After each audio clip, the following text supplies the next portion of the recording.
Assalamualaikum warahmatullahi wabarakatuh. Perkenalkan, kami dari kelas 7L dengan kelompok C yang terdiri dari 5 anggota. Yang pertama ada Kak Maria Miramedi, kedua Naziatul Hasana, ketiga Asifah, empat Rizal Dibares, lima Cika Marditya. Kami akan mempresentasikan hasil PowerPoint kami dan sebagai informasi PowerPoint ini berdasarkan laporan yang telah kami buat. Silakan dilanjutkan oleh Bang Bares. Oke, baik Siva. Bisnis internasional adalah sebuah kesatuan yang terdiri dari segala bentuk transaksi komersial yang dilakukan oleh dua negara atau lebih. Pentingnya bisnis internasional. Yang pertama, perbedaan sumber daya alam di setiap negara. Kedua, menghemat biaya produksi. Yang ketiga, pemenuhan kebutuhan nasional. Keempat, meningkatkan pemasukan negara. Kelima, memperluas pasar.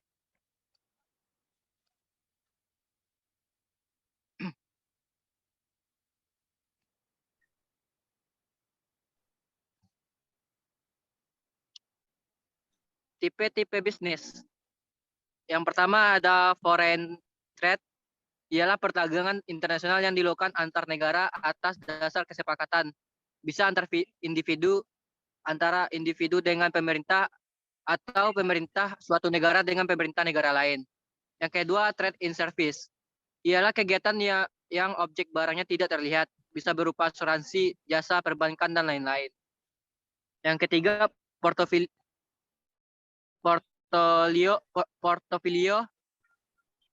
investment, berupa investasi keuangan di negara lain. Biasanya investor memberikan modal atau hutang kepada negara lain yang membutuhkan. Yang keempat ada direct investment, kegiatan di mana suatu negara atau pihak asing melakukan penanaman modal secara langsung untuk proyek.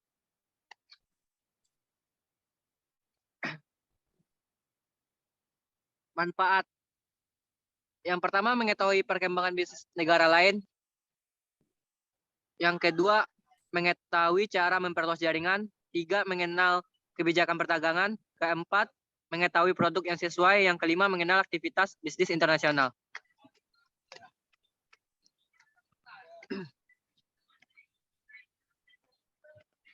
Oke, baik. Selanjutnya akan dijelaskan oleh Cika. Untuk Cika dipersilakan. Oke, terima kasih Bares. Ekspor. Pengertian dari ekspor merupakan kegiatan badan hukum atau perseorangan yang melakukan kegiatan ekspor. Kegiatan ekspor yang dilakukan dalam skala besar tentunya akan melibatkan bea cukai sebagai pengawas lalu lintas suatu negara. Manfaat dari ekspor, terbukanya peluang pasar dan peluang pasar baru di luar negeri. Selain itu, ini merupakan upaya untuk menumbuhkan investasi, meningkatkan devisa pada suatu negara, dan memperluas pasar domestik. Tentunya semua kegiatan tersebut akan sangat berdampak pada perekonomian suatu negara. Keuntungan dari ekspor. Kegiatan ekspor atau mengirimkan produk dari Indonesia ke luar negeri yang dilakukan oleh para eksportir secara otomatis akan meningkatkan pendapatan ekonomi negara. Kegiatan ekspor juga bisa membuka peluang pasar baru di luar negeri menjadi lebih luas, menumbuhkan investasi dan melebarkan cakupan pasar domestik. Kelebihan dari ekspor, menambah devisa negara, adanya kegiatan ekspor bermanfaat untuk membuka peluang pasar baru di luar negeri. Peluang tersebut akan menumbuhkan perluasan pasar domestik, investasi, dan devisa pada suatu negara. Kelemahan atau kekurangan dari ekspor. Yang pertama, mempermudah adanya kejahatan dan barang ilegal. Kedua, membuat barang di dalam negeri menjadi langka.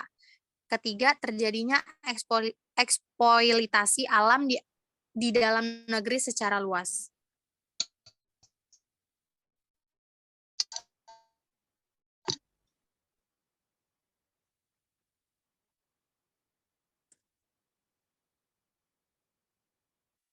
Contoh perusahaan yang melakukan bisnis internasional. Perusahaan Telin atau Telkom Indonesia. Perusahaan ini sebenarnya sudah mengincar pasar global sejak tahun 2000. Hal ini disebabkan bisnis dalam bidang telekomunikasi memiliki karakteristik yang sama dimanapun. Namun, ambisi tersebut baru dapat direalisasikan pada tahun 2012 ketika kepemimpinan Arif Yahya memiliki prioritas utama ekspansi internasional. Dibentuklah Telkom Indonesia atau yang disebut Telin. Sebagai fondasi Telkom untuk memperkenalkan diri, Telkom juga melakukan hubungan G2G, Government to Government, dengan harapan dapat membuka akses untuk berekspansi. Sasaran pasarnya juga lebih pada negara-negara yang memiliki banyak warga negara Indonesia seperti Malaysia, Hong Kong, Timur Leste, Arab Saudi, dan juga Taiwan.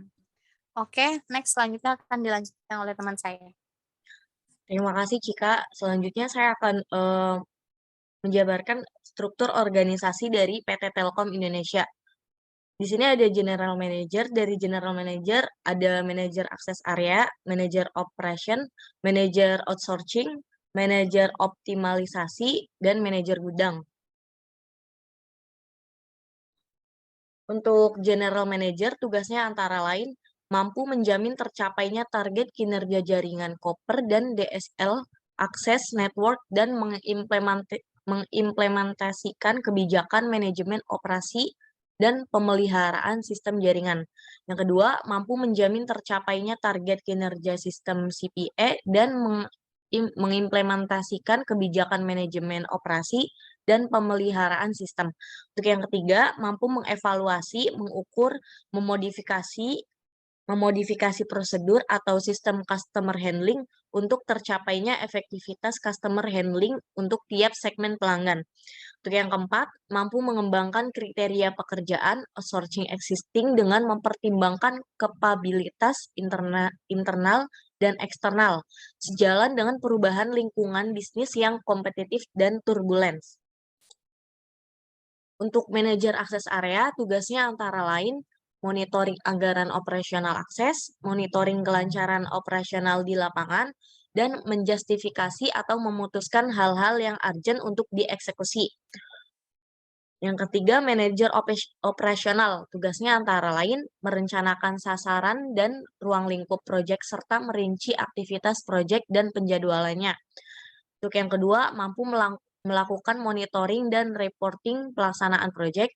Yang ketiga, mengevaluasi kinerja sistem koper dan DSL akses network dan memberikan solusi optimalisasi sistem. Untuk yang keempat, mengevaluasi kinerja sistem CPE dan memberikan solusi optimalisasi sistem.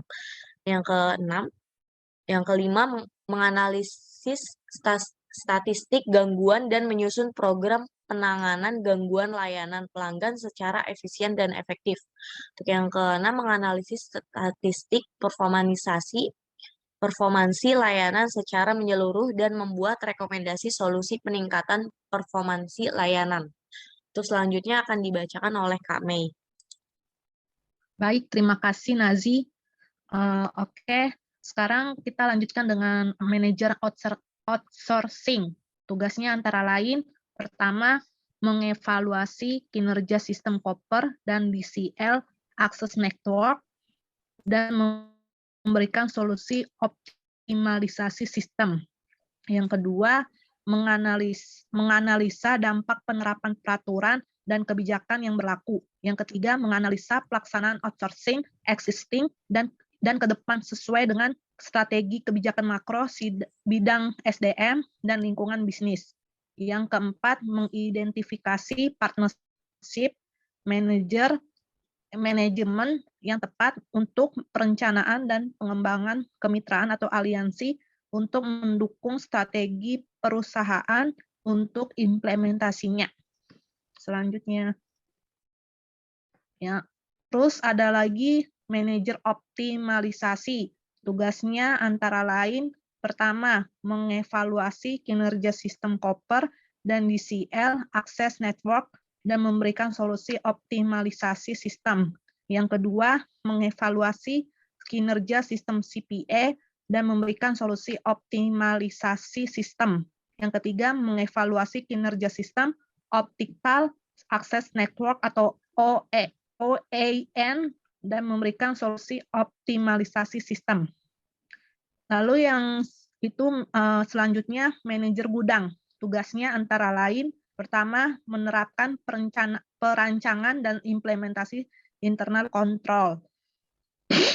Kedua, melaksanakan pengelolaan inventory management. Yang ketiga, menyusun produk hukum sesuai metode legal drafting.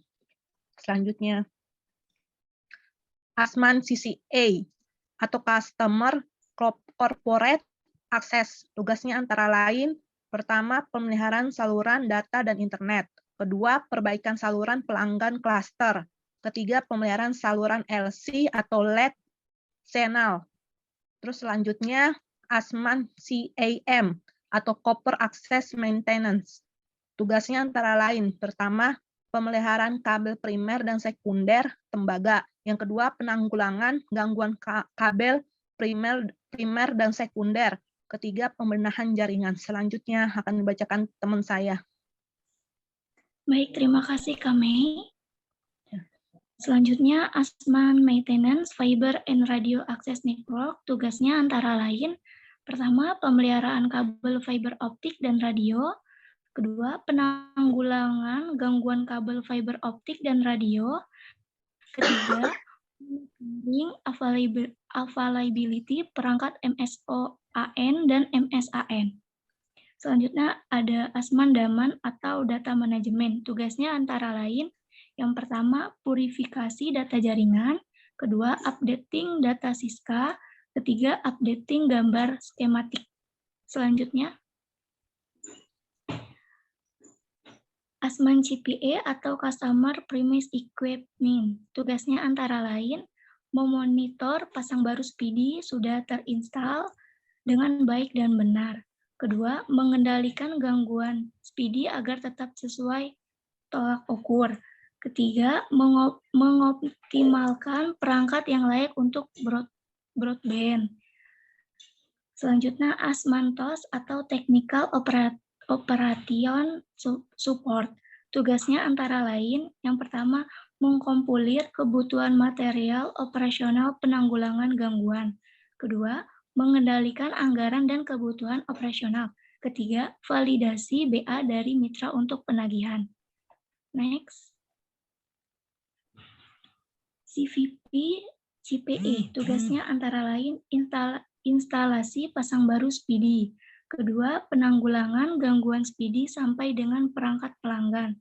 Ketiga, administrasi BA pasang baru SPIDI atau SN modem, tanggal install, petugas install. Yang terakhir, SFP Public Phone. Tugasnya antara lain pemeliharaan telepon umum koin dan kartu. Kedua, pasang baru telepon umum koin dan kartu. Ketiga, memelihara availability perangkat telepon umum agar tetap handal 100%.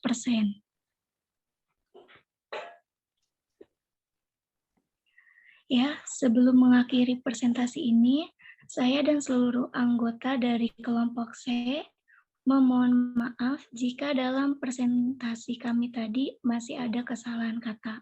Kurang lebihnya mohon dimaafkan. Demikian presentasi kami. Dengan ini presentasi kelompok C saya tutup. Terima kasih. Wassalamualaikum warahmatullahi wabarakatuh.